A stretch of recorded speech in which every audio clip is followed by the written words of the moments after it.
कि मन में है धैर्य और तन में प्रचंड शौर्य, बन चंद्रगुप्त मौर्य प्रलय मचाएंगे और महाराणा और शिवा की संतति कहाते हम शीश कट जाए भले झुकने ना पाएंगे और बार बार छेड़िए ना भारत स्वाभिमान को अन्यथा बाद में बहुत पछताएंगे। सौगंध मां भवानी की उठेगी ललकार जब आपके घरों पे चील कौवे मंडराएंगे। बिल क्लिंटन मार्च 2000 में भारत आए थे, 5 दिन रहे थे, मगर 5 घंटे पाकिस्तान में जाके रहे थे।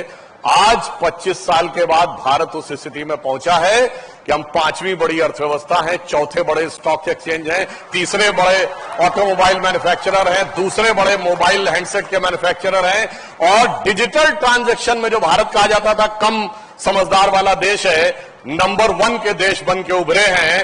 और IMF इंटरनेशनल मॉनिटरी फंड की चीफ क्रिस्टिनिया जॉर्जिया कहती है कि अगले वर्ष भारत वर्ल्ड के इकोनॉमिक ग्रोथ में 15% कंट्रीब्यूशन के साथ ब्राइटेस्ट स्टार होगा और पाकिस्तान वहां कटोरा लेके खड़ा है। आज एक और संयोग है, आज जेठ का दूसरा मंगल है।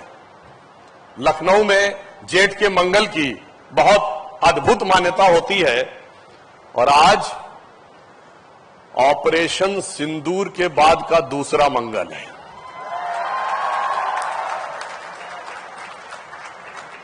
प्रधानमंत्री श्री नरेंद्र मोदी जी के नेतृत्व में और रक्षा मंत्री राजनाथ सिंह जी के दिशा निर्देश में मंगलवार की रात 7 मई को जो कुछ हुआ, आज जेठ के मंगल के दिन यदि हमें स्मरण करें तो मैं सिर्फ एक ही पंक्ति कहना चाहूंगा कि लाल देह लाली लसे अरुधरी लाल लंगूर और वज्र देह दानव दलन जय जय जय कपिसूर और मंगलवार की रात को ऑपरेशन सिंदूर।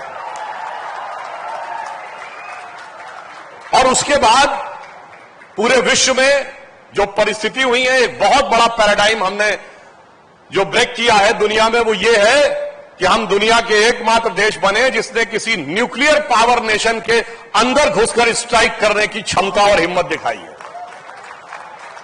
और माननीय रक्षा मंत्री जी ने एक महत्वपूर्ण बात बोली थी कि जो न्यूक्लियर एसेट्स हैं उनके ऊपर अंतर्राष्ट्रीय निगरानी होनी चाहिए थी। ये कितनी गंभीर बात है मैं आपको बताना चाहता हूं, आप समझ सकते हैं। आप सब ने अगर इस बीच में ब्रीफिंग्स देखी होंगी तो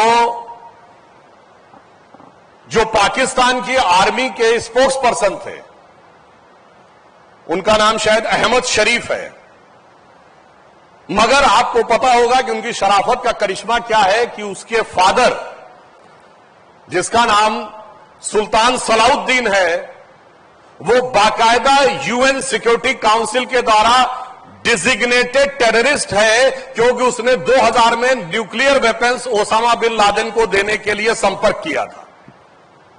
यानी आप समझ सकते हैं कि ये जो वर्दी है उसकी वल्दियत में कितनी दहशतगर्दी है। और मैं एक बात और भी कहना चाहता हूं यहां संक्षेप में कि जब युद्ध हुआ, अभी युद्ध विराम नहीं हुआ है, सिर्फ अल्प विराम हुआ है। ये सिर्फ ऑपरेशनल ब्रेक है। जैसे आप टीवी में कहते हैं ना कमर्शियल ब्रेक है, मिलते हैं ब्रेक के बाद।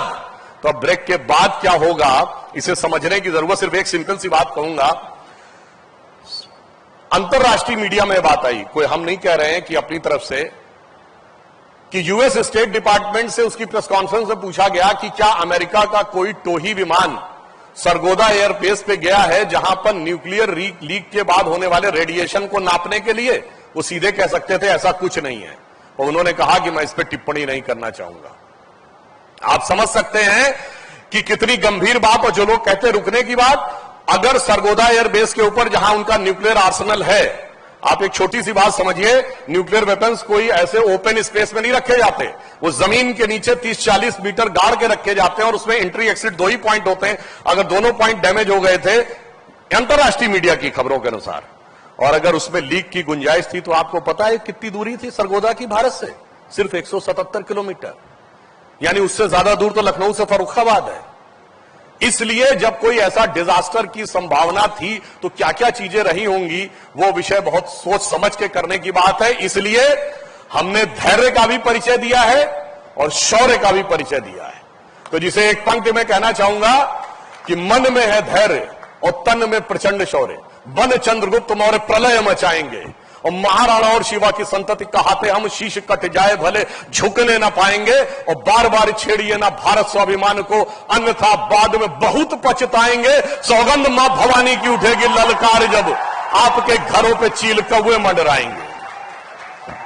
और मैं अंत में कहना चाहूंगा, आप सब मेडिकल के छात्र हैं और आप देखिए कि मेडिकल सेक्टर में, हेल्थ सेक्टर में भारत ने जो बड़ी छलांग लगाई है पिछले 11 वर्षों में। जब 2000 में ये शुरू हुआ था कॉलेज, तब भारत में 1 एम्स था, अटल जी के टाइम में 7 एम्स हुए, और अब मोदी जी के आने के बाद 23 और एम्स बने। यानी हेल्थ सेक्टर में एक बड़ा परिवर्तन। मगर मैं आपसे भी ये कहना चाहूंगा एक बात, आप लोग सोचेंगे कि हमें बाहर निकल के क्या करना है, सिर्फ मत सोचिएगा कि हमें जाकर केवल मेडिकल की पढ़ाई का उपयोग करके अच्छा कैरियर बनाना है। यदि भारत को महाशक्ति बनाना है तो आप 3 चीजों का ध्यान रखिए। 21वीं सदी में 3 चीजें दुनिया का नक्शा बदलने वाली हैं, एक एटम, एक कंप्यूटर और एक जीन्स।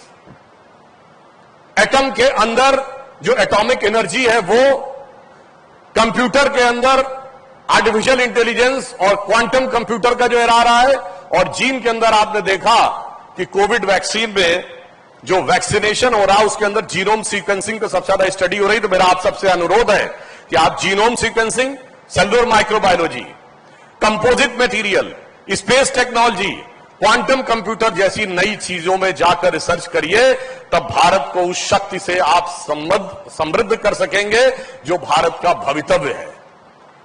और इसलिए मैं अंत में कहना चाहूंगा कि भारत दुनिया में एक बहुत बड़ा हेल्थ हब बन के उभर रहा है। लखनऊ में इस हॉस्पिटल ने उस समय जब प्राइवेट सेक्टर के हॉस्पिटल्स में एक पायनियर भूमिका निभाई थी डॉक्टर के.एन. सिंह ने, और ये एक नए मुकाम पर पहुंचा है। भारत का हेल्थ सेक्टर भी एक नए मुकाम पर पहुंचा है।